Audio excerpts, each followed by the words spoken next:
Welcome to I'm Not Joking, the podcast where a behavioral scientist examines what it's like to live a humorous life. Glimpse into the lives of the funniest people in entertainment, business, and science as your host, Dr. Peter McGraw, explores their habits, motivations, and secrets to success. Get ready to fire up your brain and your funny bone. Now, here's your host. Hello, listeners. Wanted to quickly let you know that my new book launches on April Fool's Day. The title is Stick to Business, What the Masters of Comedy Can Teach You About Breaking Rules, Being Fearless, and Building a Serious Career. Look for it on Amazon. Also, I'll be launching a podcast every day around the launch. Hope you enjoy this episode. Let's get started.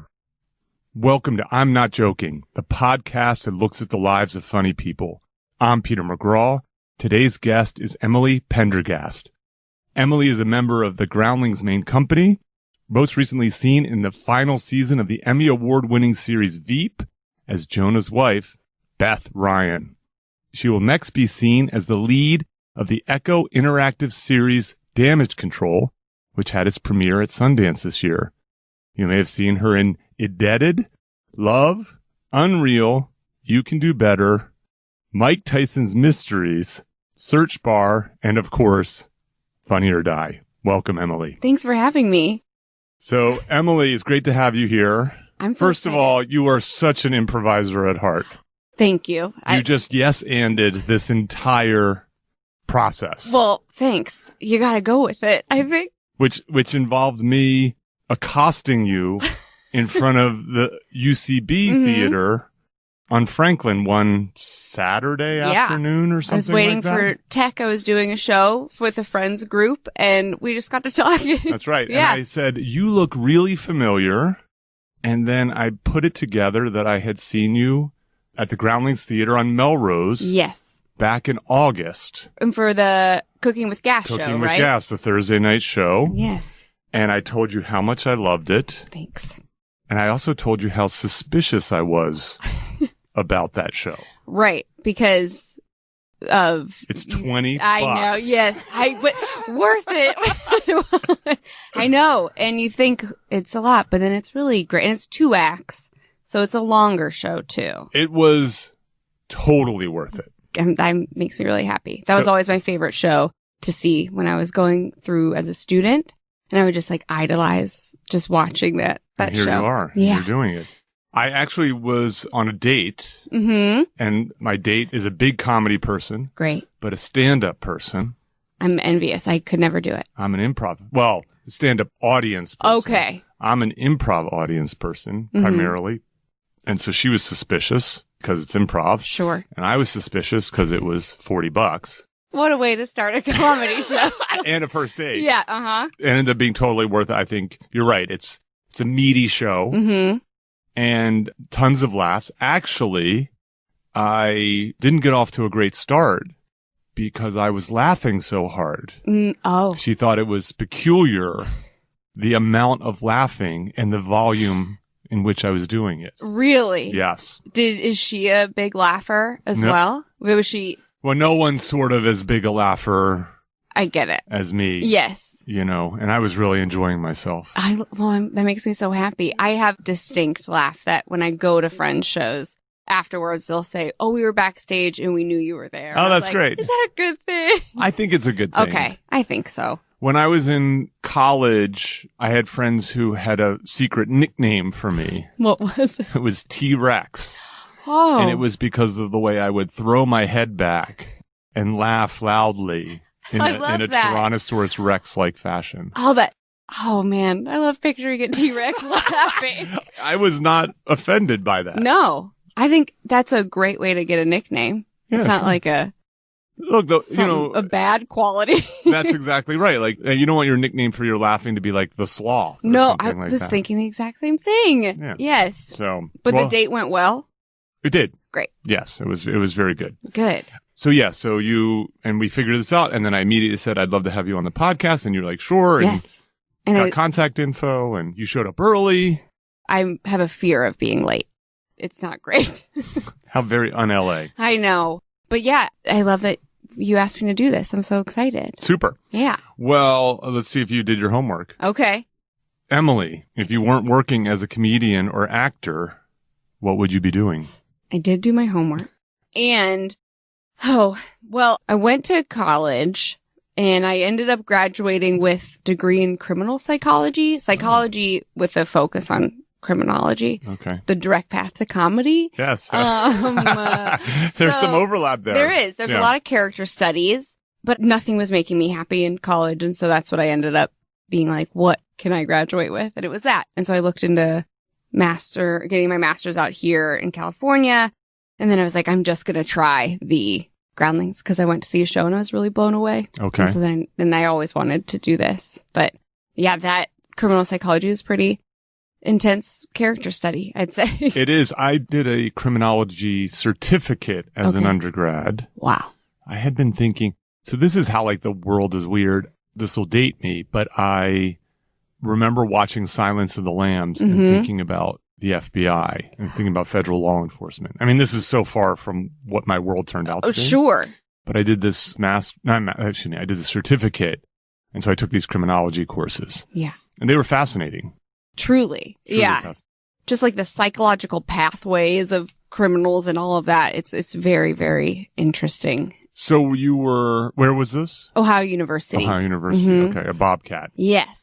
But I know this because I spent 5 years in Columbus. I love that. Ohio. That's why you're not late. Right. Exactly. My mom would be furious if I was. So were you doing any comedy stuff in college? Were you a funny person in the group? Yeah. Like there's videos of me with my sisters, all of my sisters like dance costumes on and my cats because they were much older. They were 6 and 8 years older than me. So I would just do talk shows and do all of the characters. Oh, okay. And so I always loved that and like idolized SNL growing up as I feel like a lot of this people on this path do, you know, and I got to college. I was like, okay, maybe I'll try psychology. And I worked on a study in Cleveland with kids with behavioral disorders and like ADHD. And it was a double-blind study with a camp. And that was really interesting. And that I just remember being like, this would be very, very hard on, yeah. Oh, like working in that world. Yes. I see.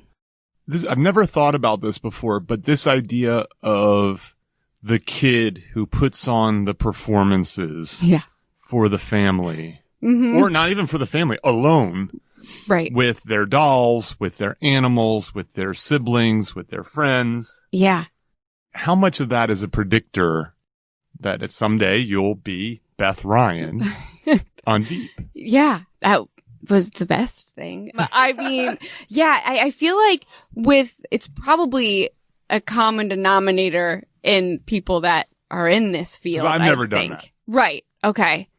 Are you really great at giving like friends advice and like all that? Are you good at that? Does that tap into your? Yeah, a little bit. I'm like, my saying is I like to give advice. I like to take advice. Okay. That's great. I'm a big one. I'm always asking for advice. And so then I feel comfortable just giving it. I love that. But then I realize that not everyone wants it. Right. But they're probably quick to tell you. I have definitely had a situation where I've said that to a friend where I'm like, I think I need to stop giving advice. And they go, you should never hesitate to give me advice. Yes. Those are close friends. Right. And you obviously give good advice if they want that. I guess so. Yeah. Okay. So you did the criminology. Yes. And you came out here and then you did Groundlings. So I did. Are you saying that you would be in that field or what else would you be doing? Oh man. I think that's the easiest answer because that's what my degree is in. But I remember just being like, I think I could try to be a hostage negotiator was what my like idea was if I were to go to get my master's and specialize in that. I see. But also I'm not a cocky person and I feel like you have to be a pretty cocky person to be a great hostage negotiator. That's an interesting idea. I think. Well, certainly you need to be a good improviser. Yes. Everything I know about hostage negotiations, I know from Inside Man, the Spike Lee joint. And from reading a book called Never Split the Difference. Oh, okay. Which is negotiation tips from a hostage negotiator. I see. So I don't know. Yeah. Denzel is pretty confident in that. For sure. In that movie. Right. But yeah, so I would say that. There was also, boy, I had dreams of being like a marine biologist. Okay. Anything. Who like, doesn't? Right? Come on. Tale as old as time. I've had a marine biologist on. Oh, really? Mm-hmm. Fascinating. Yes. A lot of time alone, like in the ocean, though. No, more like, actually, her name's Steph Green, so she was in an episode called The Calendar of Fun. Okay. So her and her partner, Mark Fernie, who's a good friend of mine, I did a podcast with them. Oh, cool. Talk about a tough job. Yeah. Well, you're in a tough profession, right? So few slots, lots of people vying for it. Marine biology is like the acting of academia. Sure. Yes. Yeah. It's a big ocean and finding a small part in it. It's really hard to get like a tenure track job and do all that kind of stuff. That's fascinating. Well, you clearly have landed in the right place, especially because you don't have a plan B. Yeah. That scares me because that's like, I feel like I'd have one foot out the door to be like, okay, well, I can relax a little bit. Yeah, that's an idea I've kicked around for my new book and I never did anything with it. Mm-hmm. About the idea of should you have a plan B or should you not have a plan B? Right. And I also think, tell me, which is it? I think rules are very hard because I feel like if you start breaking them, then you start worrying like, oh, I just broke this rule, so I'm obviously not on the right track. Okay. You know? And because there's some people who are like, I didn't have a plan B because you shouldn't have a plan B because you're not invested if you do. And it's like, well, no, I'm invested in this and I love this and this is what I want to do. It scares me, you know, which I think anything worth doing is scary. I agree. But yeah, I think whatever works for you. I also teach at Groundlings and I love that. Being able to be in that creative element is just so fun. And it's made me a better improviser, I hope, and think of just being able to see it. And it has really helped me be more present. Does that pay the bills? Yeah, I mean, yes. It helps. It gives me food. Yeah. Mm-hmm. So that's why it's not in the book because I couldn't land on an answer. I don't think it's a rule. Mm-mm. I think that you can be successful. There's a book. It's like the 10% entrepreneur. Okay. And so it's like, imagine, you have a regular steady job. Mm-hmm. It doesn't thrill you, but it also doesn't chew you up. Mm-hmm. And you spend 10% of your time pursuing some idea. Right. And that idea might blossom into a 50% of your time, 100% of your time, 1,000% of your time, or it just might be a hobby, and at some point the IRS says you can't keep writing this off. Right. And so you never lose your house, your car never gets repossessed, and so on. And so that can work. And then the idea of, I think that there's probably 50 podcasts that talk about burn. Sure. The title of the podcast is Burn the Boats. Yes. Right. The idea that you have no other choice but to persevere. Right. And also I think with anything, that goalpost is always shifting, you know? So 10 years ago, you were to say, oh, by this time you're going to be doing this. And it's like, oh my God, I couldn't believe that. That's crazy. And then you're there and then it's like, okay, well, what else? That kind of thing. And so I think your ideas are always just shifting around and that could be, you want to be in this profession, but then you write an amazing book, and then like you go for that too. And I don't think that's necessarily like a plan B. It's all fueled from that one like dream and aspiration, I think. Seed. Yeah. Yes. Yeah. So let's talk. So you're in that place right now. It feels like you're in that place where you're, oh my goodness, this is terrible metaphor. I'm going to say you're blossoming as an actor. Thanks. Yes. I want to get back to that in a moment because I want to talk about Groundlings a little bit. Yeah. So you're my first Groundlings guest. That's so fun. Yes. Cool. And the Groundlings is a little bit more of a black box to me than Second City or UCB. I know UCB pretty well. Sure. So one thing that's striking to me about Groundlings is it's a smaller shop. Mm-hmm. It kind of feels like a family business. Right. Yeah. At most, there's 30 main company members. We act as the artistic directors of that theater. Yeah. So it is that kind of family thing. It is. Yeah. It's harder to get in and then it's harder to move up the ranks. Yeah. And so on. And so, I mean, they're different models, right? UCB is a mass model. Mm-hmm. So they get lots of people on TV because they have this huge feeder. Yeah. You folks have lots of people on TV, but you have a much tighter feeder. Yes, I would agree with that. Yeah, right. Yeah. And Groundlings focuses on, that character aspect. Everything's fueled through your character. Okay. So Tell me more about that. I love improv so much. Like I love all of the schools and what they teach. I really connected with what Groundlings does because I am a human of like insecurity and like, oh my God, are they looking at me? And so I feel like I could hide behind characters and being able to tap into like their point of view and how this person speaks. And they're like, this Midwest mom her vernacular is different than this like bro-y chick, Mhm. And so really speaking through different people's filters is what we really latch on to of that character behavior, character, relationship, and emotion is what we say we fuel the comedy with. I see. Versus, so the UCB thing is sort of the who, what, where, when kind of thing, and then looking for the game, looking Right. for the fun, funny thing. Yes. So, And then heightening that game, Mhm. right? Yeah. I can't speak. I don't know that well enough to speak to it, but I think, yes. that's the model. Yeah, I think and that's it's fair. great. And I think the writing is great with that too, because it's like, yeah, you are heightening those 3 beats constantly, which is awesome. Mhm. Okay, so I'm assuming you take a 101 Yes. Groundlings course. They teach you how to make a scene, Mm-hmm. but the message, like the backbone, is you become this person. Yes. So you audition for the school and then you get into basic is that first level, like a 101. And that's like the fundamentals of improv. So then intermediate is that first level that's like really just all about character. I see. And you do like a cool exercise where you bring in 5 characters that you really honed in on. And so, I see. and they all go into the same store and like buy something. And so it's just like, how do these people buy them? So this is someone that you have kind of in your back pocket.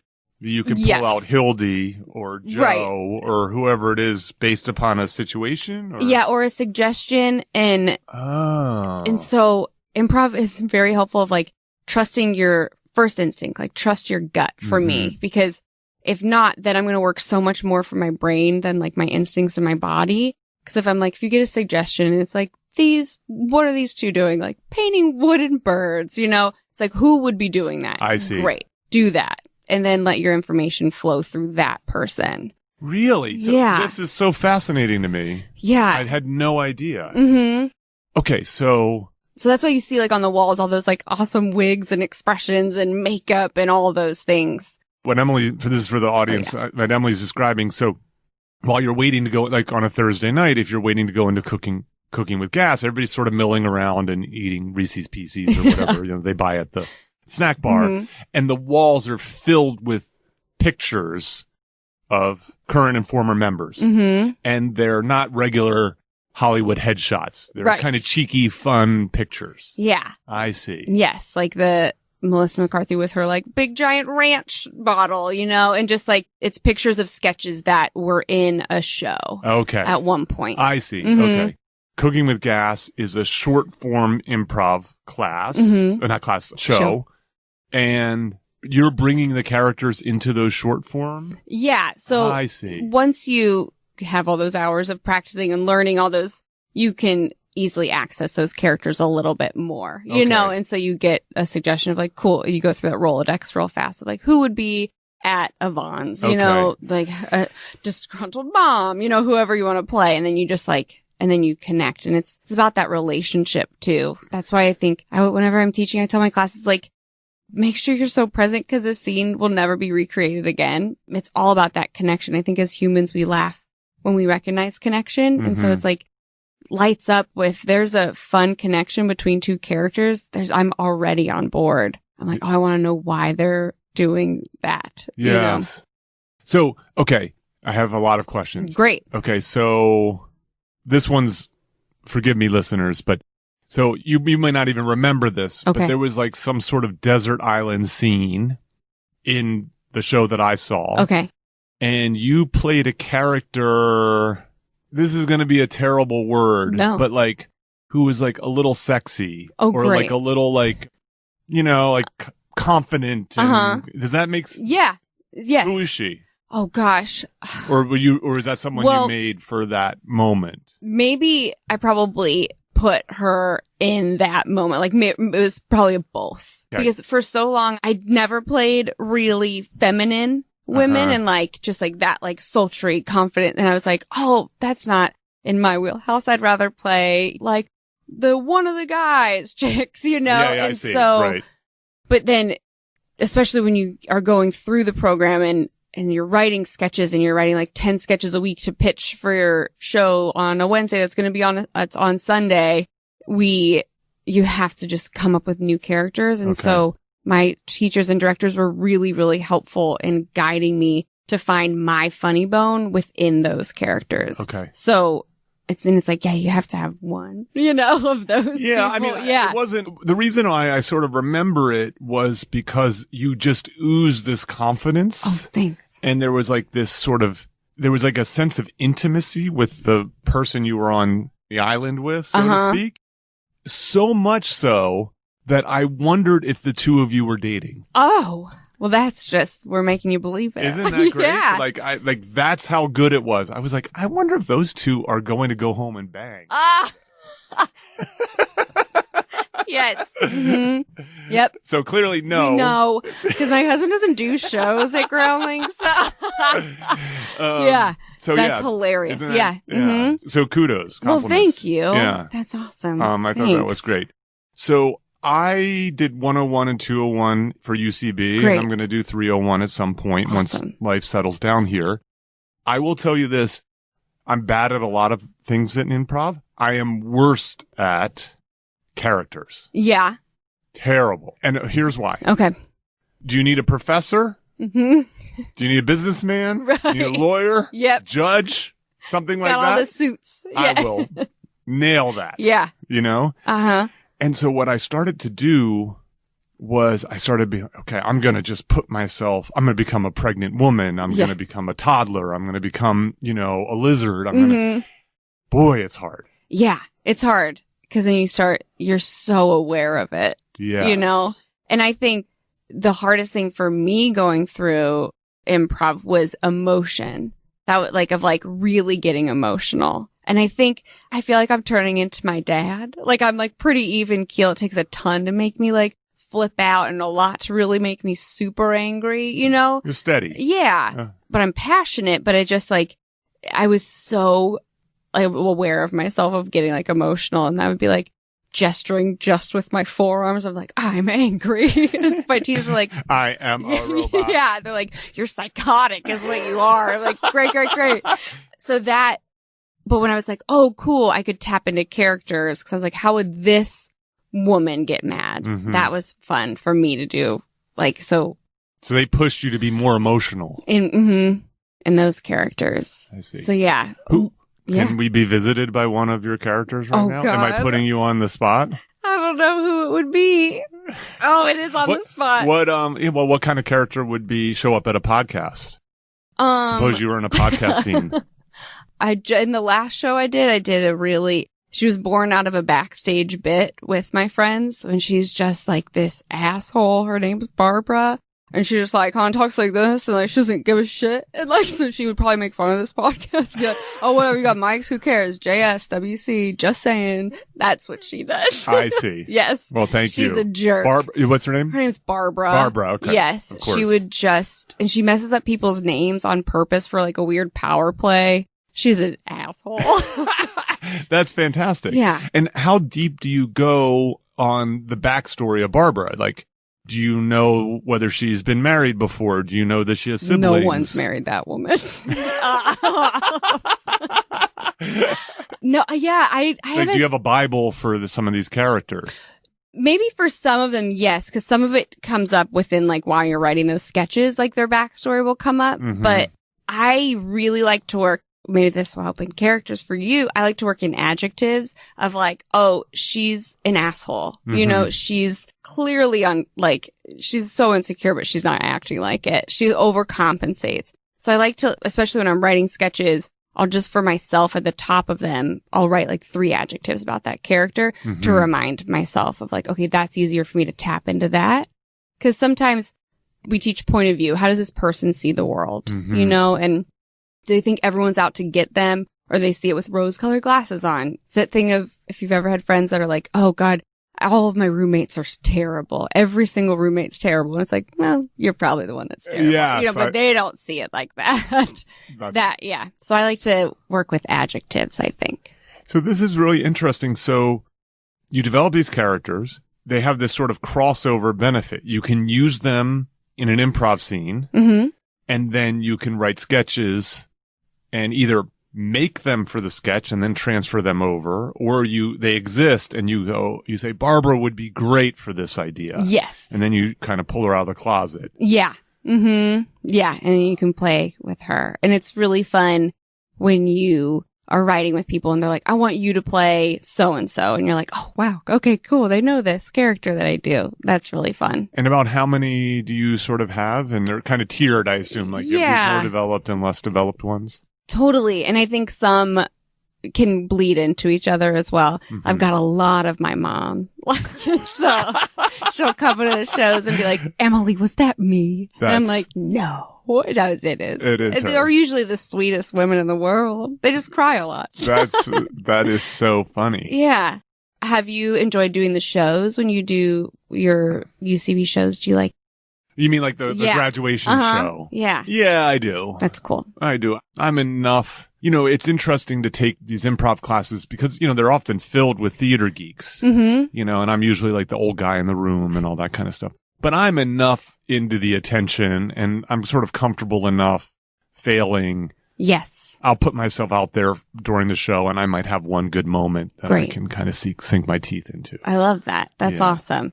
Yeah. There's also really cool levels that we teach just like one day at Groundlings. And like, I've had like engineers and biologists and all these like people that just want to like get better at being present and all those things too. So I like being in those classes because as fearful as they say they are, they're pretty fearless. Like when it comes up to it and they just like do it and go for it. And so that's pretty cool to see. It is. I think it's a friendly environment. You invite your friends and family and it's sort of an encouraging. And you've also, like one of the things that I would do in class is and one of my previous guests and good friends, Darwin Metzger gets credit for this, is that he would, when he was taking his improv classes, you know, there's sort of, I hate to say this, there's always one person in the class who they walk out for a scene and everybody is like, I don't want to go out there because, you know, they're non-standard, they're awkward, or they just don't listen to you and they're like bulldozing and you're like, whoa, this is hard. Yes. Yeah.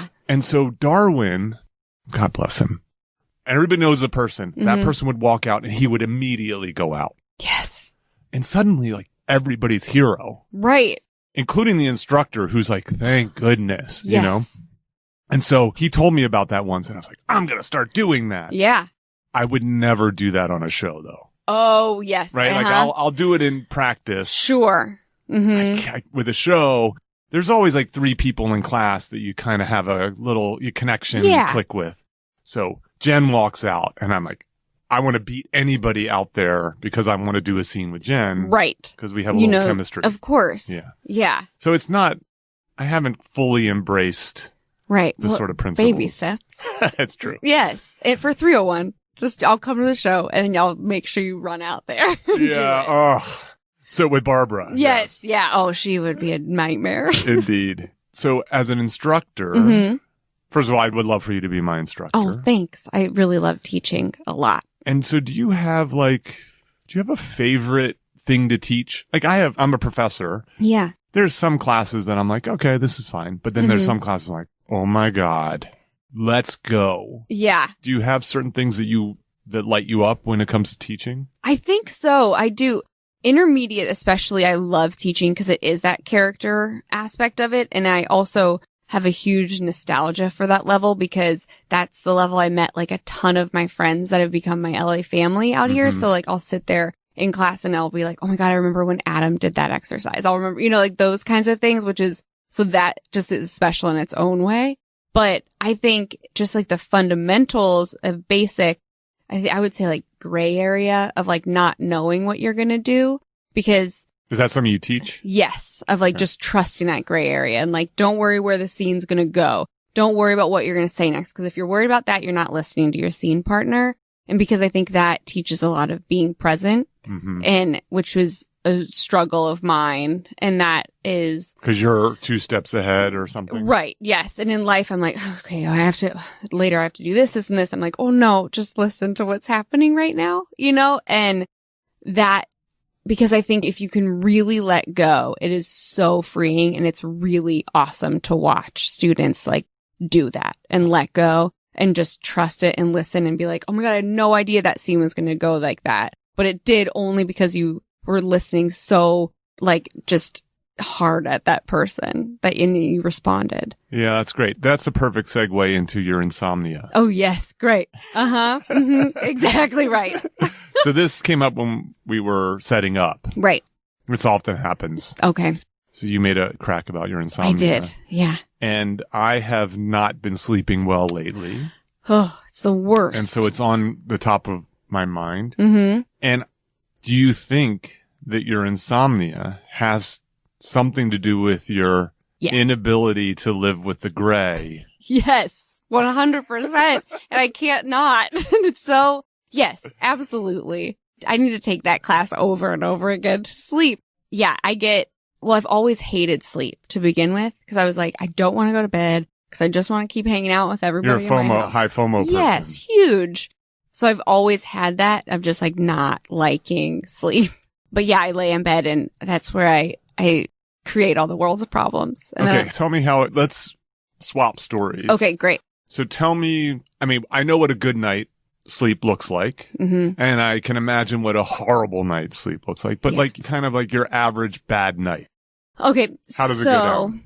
I stay up late too, so I started acupuncture, which has like been so great. Oh my God, I love it so much, and she's saving my life. And by the way, this is why it came up. Yes, because if you want to pour yourself your warm tea, I will pour myself. So Emily, while she was waiting for me to set up the mics and stuff, she ordered some warm tea, and she told me I needed to do it because my acupuncturist told me to drink warm liquids. Oh no. Yeah. And then oatmeal. And oatmeal in the morning, you need warm things. Yes. So she said, because I always drink iced coffee and iced everything. She's like, no, you need to drink hot things. And I was like, she gave me some really stinky herbs to drink too, and she asked me if I would, and I told her, I said, if you told me to go scream in your receptionist's face, I would right now. If you told me I would sleep through the night. This is such a big problem. Yes, 100%. So my nights, the last like 3 months of 2019 were like what broke me. But I was going to bed from like, maybe let's say I fall asleep between like 11 and 1, whatever that is. But then I would wake up and I would be awake from 3 to 7 every night. Like fully awake or like fitful or? Fully awake. And I would just lay there and I wouldn't look at my phone. And then I was like, oh my God, I'm not going back to sleep. And then I would go back to sleep like between like 6 and 7, but like wake up by 9. So I was there were nights I'd get like an hour of sleep and then, or like 3 hours of sleep. And it was just, I mean, like, God bless my husband for living with me. And what is he doing? Does he sleep well? Yeah. Oh, he sleeps so well that it's infuriating. Yeah. I'll just lay there and be like, you think you're so cool dreaming. Yes. Okay. Well, first of all, thank you for making me feel better about my sleep. Yes. What is yours? Do you have a problem falling asleep, staying asleep? It's staying. So I fall asleep great. My sleep is a mix of mild exhaustion and mild anxiety. Yeah. And so I fall asleep. So like a typical night will be I fall asleep fine. And then I wake up 4 or 5 in the morning. And it's too early to get up and get going. I mean, I do need some more sleep. But my mind starts working. Totally. It starts working on problems, usually business related. Occasionally personally. But lately it's been more juggling projects and deadlines and stuff like that. Yeah. Once your mind gets going, then your body gets going. Yes. You know, because you're not thinking pleasant thoughts. You're wondering about X, Y, and Z. You're being really vigilant. And when I say you, I mean me. I'm being very vigilant. That worry. It's worry. It really is. It's mild worry. And then I can kind of like sort of soothe myself and typically fall back asleep. Occasionally it's late enough that I'm like, I'm up. Right. Let's go. Yeah. You know, but not go to bed much earlier, and I'm rising much earlier. That's good. Yeah. When I was filming at the end of the year, our call times would just be like 4. And I was like, well, this is perfect. 4 a.m. Yeah, because I'm up. That's when I wake up. And so I think after we wrapped, it was like my body was just so used to that I couldn't get back to sleeping through the night. But knock on wood, I haven't taken anything to sleep in like 2 months. Okay. So that's great. Yeah, that's good. Yeah.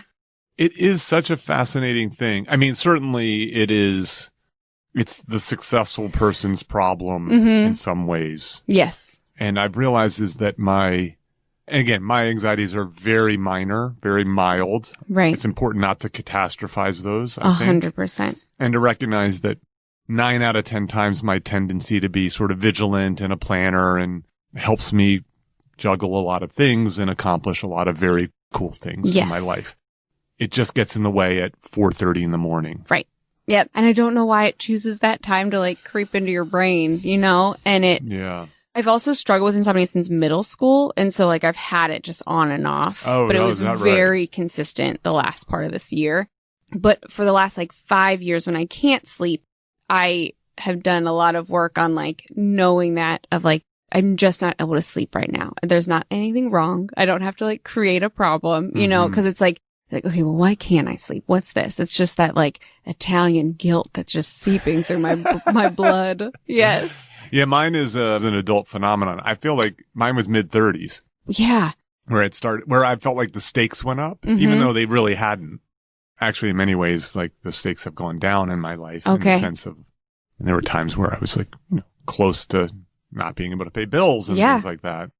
I sense that you have much poorer sleep hygiene than I do. Mm-hmm. That's not a competition I want to win. Yes. Like, I'm never tempted to look at my phone because my phone is off. Great. Yeah. You know, that kind of thing.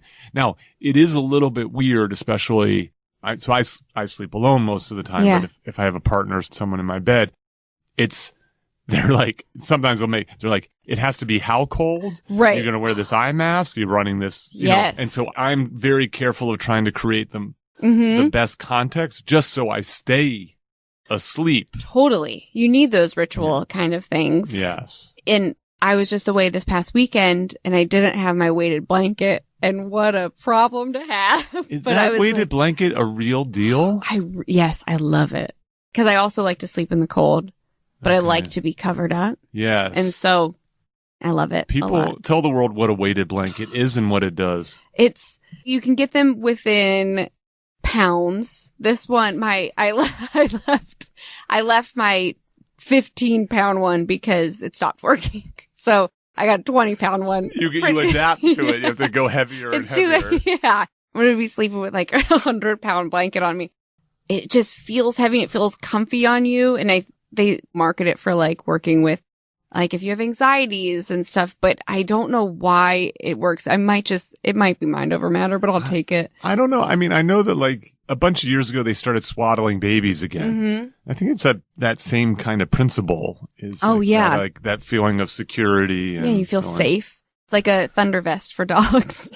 I don't even know that. I don't know this. Like when dogs that get scared of like storms or noise, like loud noises, they have like a swaddle, but it's just like a vest that's just very tight to their body and it's supposed to calm them down. Is that right? Yeah. It's amazing. Look at all those things. Do you have a dog? I do. Does your dog have a thunder vest? No. Okay. But she's terrified of everything. I see. Yeah. 65 pounds and terrified of everything. That's really interesting. Yeah. Well, I wish you luck. I mean, Thank you. Sleep is so important for not only I think sleep is critical to be our best selves. I agree. Personally, professionally.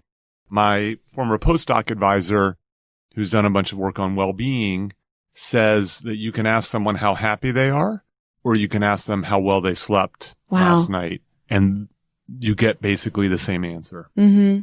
That's how important sleep is. Very, very true. And with going to this acupuncturist, I've been sleeping through the night, and it is my husband said he's not scared of me in the morning anymore. Congratulations Thanks. to both of you. Thanks. So let's talk a little bit about how you've turned your ability to create characters into, it seems like, a career. Thanks. I hope so. Yes. So your Veep character, is she similar to someone you had already had, or that you did you have to kind of cultivate and create her? Yeah. And what is she like? And can we bring her out for a moment? Oh gosh, great. I was just, the writers of that show really gave me so many gifts to do, and that whole cast. I mean, gosh, it was just, So I've had Matt Walsh on. Yes. It's an all-star comedic cast. It is just mind-blowing. And sometimes I would forget that I would just look around the room and be like, I cannot believe that this is happening. Like just icons and legends, and for every department, I can't speak highly enough about that. She was just very she just loved her husband so much, and he's such a jerk. But they loved each other. And I think that's the makings of comedy, right? Mm-hmm. Flawed, but totally sort of, what would be the right, appealing characters. And I have to credit Patton Oswalt once when he said that Beth is so ignorantly enthusiastic. And I think that is a really great way to explain who she was. I see. That, yeah, she was just she was just happy to be there. She didn't see anything wrong with the world. She's like, this is great.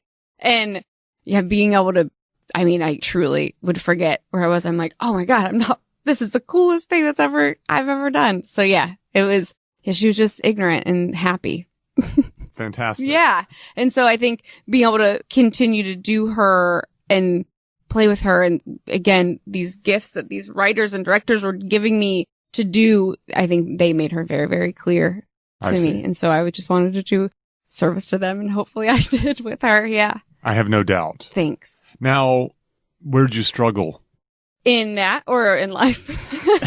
No, on that set, with that role. I think with a lot of people, but I know especially I suffer from that imposter syndrome of eventually, they're all gonna realize that I'm faking it. We've made a huge mistake. Oh God, no, that's not, And so I think just getting out of my own way and being able to trust myself and play and to be with that all-star greats, and just being able to make myself proud of being oh cool, I'm doing this with them. And I'm getting to be in the scene with them. Getting out of my own way and trusting myself, I think. How did you excel in that? I think I like to add little nuggets of information. And so luckily she did speak in darts of information. She didn't have a ton of monologues, which was great and insanely impressive to watch the actors that did. And she just has little thoughts. And I think because I could tap into who she was, this just cripplingly accommodating woman that's already in my Emily bones, that she listened so much. So being able to be very present as her and react was, I think, very fun for me. That's neat. Now, on Veep, you do some improvisational stuff? There's the written lines, but then the director has you improv sometimes? Yes. And occasionally for us, they would do one for fun, but they would come out with lines just scribbled on the back of a piece of paper for us to say these alt lines, and they were just genius. And so I can confidently say I would never have said anything better than they would have written. They were just awesome. Yeah. They have a great advantage, which is they get to sit and puzzle over these things and bounce them back and forth and so on. Yeah. How many writers are in the room? I don't want to misquote myself. There was several writers, so I'm not sure exactly how many, but there were several writers, and then they would. I think the average person doesn't recognize that some of these shows have a dozen people pounding on.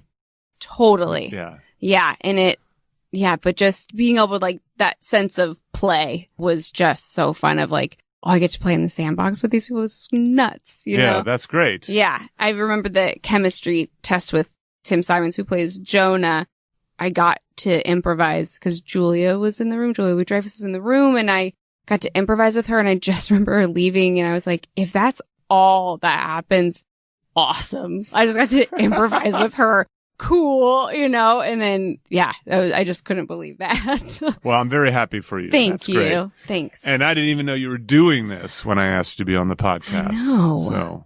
So I want to ask about damage control. Mm-hmm. So tell me, I know nothing about it. Great. Yes. So it's like an interactive, choice-driven comedy. Oh, okay. So it was really cool. There were moments where I felt like my ears were going to bleed because it was so much to figure out. Like the script was insane to like follow along and like, because we were filming every single choice so I watch and there's a choice point and I can decide. Like, so it's a office comedy and I worked for these two terrible bosses, and that they started off really great and they really wanted to do good things and then just got swept up with money. And so now they're doing just the poor like business models just for more money. And I want to do something good. So they go out of town and it's like, do I like kill their deal and go with mine? And then so you get to choose those things. I see. I think we just were having an interview with them and I think they said there's like a potential of like 3,000 different combinations you could do or something. So it was a lot of like that. They're just like, so great. You choose that she doesn't disappoint her friends or does she like backstab her friends? And so we were filming. You get to develop a character as the viewer. Mm-hmm. And so, do you want to keep her to be like this upstanding worker or do you want her to like start being a jerk? So it was really cool. And I've never filmed anything like that. We were filming like 20 plus pages a day when I think normally, you can do like 7. And it was just like, but everyone was like down and professional and they just like, they all were after the same goal of like making it as great as they could. So we got to see a couple of the episodes when we went to Sundance this last weekend. And so we got to see a couple of the episodes and it's so fast. I can't imagine how they edited it because there were so many choices and like. I'm actually familiar with this technology because a friend worked for a company that was one of the companies that was sort of developing this 5 years ago or something like that. And so let's say I'm a viewer, I'm watching on my computer or my phone kind of thing. Yep. I assume there's a prompt, but how do I make the choice? So if it's on your phone, you like touch screen. Okay. And then computer just like moving the mouse. Yeah, you just click the choices. And then I assume there's a default if you miss. Yes, because it's like an 8-second window, I believe. And so if you don't choose within that time, it'll just immediately choose one of them. I see. And so when is this expected to come out? March. And where will people find it? On Echo. It's EKO. It's the app It's an app. Yes. Okay. There's so many channels now. So many. It's crazy. Okay. That's cool. I'm definitely going to check that out. Yeah. I was wondering when one was going to sort of happen. Yeah. So to speak. Because I think there was the Bandersnatch on Netflix. Oh, yeah. A Black Mirror. Yeah. That episode. So it definitely, I think, makes people view because they're invested. Like you were saying, one of the directors was explaining of like, as opposed to leaning back and watching it, you're like leaning forward because you're trying to figure out what you want them to do next. Yeah. And the neat thing is you can actually rewatch. Yes. I think that's part of the play. Not only is it that you get people who are leaning in, but then they can revisit and say, what would have happened if she had backstabbed? Totally. And so on. This sounds comedic. Yes. There's definitely some moments like a lot of heart and there's more like drama towards the end depending on if you make certain choices. I specifically remember one day where like the 3 of us were sitting on set. It was a bar. The 3? It's Brendan and Reka were the 2 other employees with me and Brendan Scannell and Reka Shankar. And so we're sitting at a bar and it was like one of the last episodes. So we had to film every possible type of ending kind of thing. And so I was bawling my eyes out in one of the scenes and they're like, and now you guys are best friends. I'm like, great, cool. And they're like, and now you're kind of mad at each other. But they were so good at reminding us of what happened before because we were block shooting it. So we weren't shooting it in order. I see. To be like, what happened next? So, but and I think this is really cool. Jamie Loftus was one of the writers and she was there on set every day. But she wrote this one episode that is just like an Easter egg. If you make all these like certain choices, you just get to see Billy Zane and I at a bar. I told him, I was like, this is the best day of my life. I see. Yeah. Now, I can imagine if people get into the show, there's going to be a side conversation that happens, which is, oh, do this. You should check this out. This is the path to the Easter egg. And so on. Yeah. Interesting. Yeah. It was so fun. That's great. Yeah. It was a experience that I was like, oh, okay, I'm capable of like doing blank. And so that felt cool. Yeah, that's neat. This is a long time ago.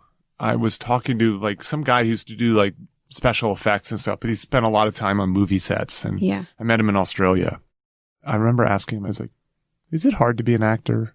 Mm-hmm. Yeah. Like, knowing how much looks matter. Mm-hmm. And my thing was about like how as an actor, it's sort of hard to exceed, especially in movies, it's hard to exceed your director's ability. Mm-hmm. Right? Like that sort of a director's kind of a ceiling that an actor bumps up against because of editing decisions and so on and so forth. And he's like, oh yeah, it's hard to be an actor. Mm-hmm. And I was like, so tell me why. And he essentially said, well, you're in this set with all these people. There's a camera like 9 inches away from your face and you have to cry. Right. The average person has no control over their ability to make any emotion besides the emotion they're feeling at that moment. Right. Yeah. And so as you describe joy, totally mild angst, to being furious with someone, all within an hour. Yes. Mm-hmm. Making sure that until they get the shot. You're like, again? Okay. Great. I think I'm dehydrated. But yeah. But it also, I think once you tap into that, at least for that day, I was like, okay, cool. Like, and the other actors were just awesome of like, take your time. Cause they knew I had to like cry. They're like, take your time. And like, they're like, do you want me to really scream at you? I'm like, yes. Oh, I see. Make me feel really bad. Really? Okay. So they did. You know? Honestly, I was really puzzling over it because I just, it's like hard to know. The argument is there's a special sauce and the casting folks and the directors and the producers can identify the people who have it. And then the other one is lots of people have it. And it's a little bit of random chance, right? That there are people like to say only Al Pacino could have played X in The Godfather or in Scarface or whatever. Yeah. And then, of course, the other one is like, no, there's like 5 people who could have done it. Right. Or not 50. I don't think there's 50. Yeah, the pool's much. It's a smaller pool. And so that went a long way to say, oh, well, there's a certain, not just quality, but there's actually like a skill that's not easily replicable. Right. Yes. I love when you're watching something and you forget you're watching something, when you're, when those, just like the masters are doing it, you're like, whoa, that's crazy. That kind of thing just blows my mind. And then, of course, I think the flip side of it is when you see someone doing it poorly and you go, that person is acting. And acting badly. Yeah. Yeah. Just what were you doing in Australia? Did you live there? Or what? At that point in time, I had like this sort of research scholar position for about 7 weeks in Melbourne. Oh, awesome. No, actually, that was 3 weeks in Sydney. Okay. That I was there. So I have some colleagues who are in Australia and just go and work on papers and stuff like that. Oh, that's cool. And it's nice because, it's opposite seasons. Yep. So I can escape the Boulder winter and go and do a Sydney or Melbourne's summer. That's really nice. Yeah. The other thing is, and I'll make a case, one of the great things about Australia, and my last trip to Australia was 2017, I think, 2018. I did 7 weeks there. I slept great. See? Let me tell you why. Okay. When you're in Australia, you are far from everything. Yeah. Everything feels far away. And even people, it's easy for people to forget you exist because you're just so psychologically distant. And so there's something about getting away from life that's different than going to Mexico. Right. Yes. You're just far away from everything. Yeah. I think that's really insightful and true. Yes, for sure. I studied abroad in Newcastle, which is like 2 hours south of Sydney. I see. Okay. Yeah. I can't remember if I slept great or not because I was in college, but I'm sure for this case, I'll say I did. Okay. Yes.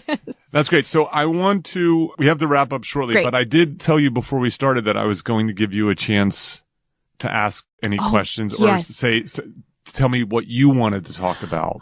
Is there right. something that you have? If not, I will go launch into my final question. I have something that I would like to ask, I think. What is something that you try to achieve every day? Is that a good question? Yeah, that's fun. Okay.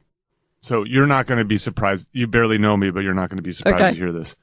I have like a kind of system for my day. Mm-hmm. So every day I wake up, I have a cappuccino, and that signals my creative time is beginning. Okay. And so I always try to have a creative morning. It's typically writing, but lately it's been doing some other types of work, but it's all creative problem solving type. Mm-hmm. It's so much part of my life. I am compelled to do it. Mm-hmm. So that's something that I always try to do. I always try to get some sort of, because I'm sitting so much and because I just frankly like it, I try to get some form of exercise. Mm-hmm. So today I did a boxing class. Oh, cool. Which I love. Yeah. It's hard. It's fun. It's communal. It's different. Like when you're punching a bag, you have to be present. You're not ruminating about your punch. Mm-hmm.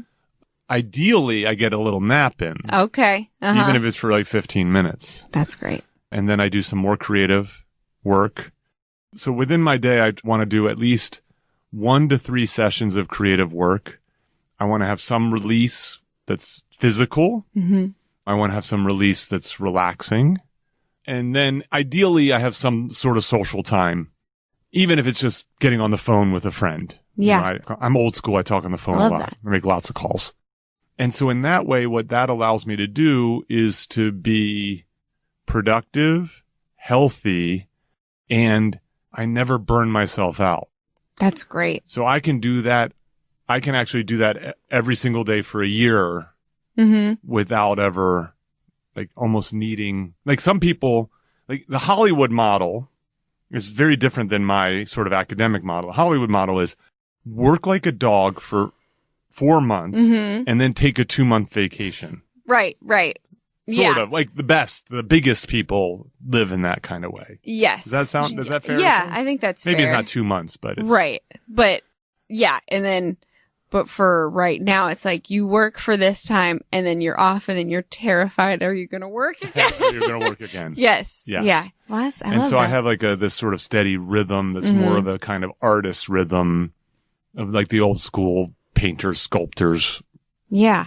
I mean, it's not Hemingway like because I'm not getting drunk, but you know, that kind of, in my forthcoming book in Stick to Business, the model that I put forth is protect, grind, release. Oh, that's so great. You protect your creative time, you work on it every day, and within every day you release yourself from your work fully, right? It's not the like, I'm at my desk scrolling through Instagram, taking a break. It's like, work is done. There's no more work that's happening during this period of time. I will resume it tomorrow morning. Got it. Protect, grind, release. I love that. I can't wait for your book. Oh, that's fun. Yeah. That's cool. So Emily, what are you reading, watching, or listening to that's really good? Not just like, okay, normal good, but really good. I made a promise that I was going to read every day this year. And I love it. Yes. And I've kept it and I've been loving it. And I read Where the Crawdads Sing. I'm not familiar. It's wonderful. What is it? It's fiction? Mm-hmm. Okay. It's so good.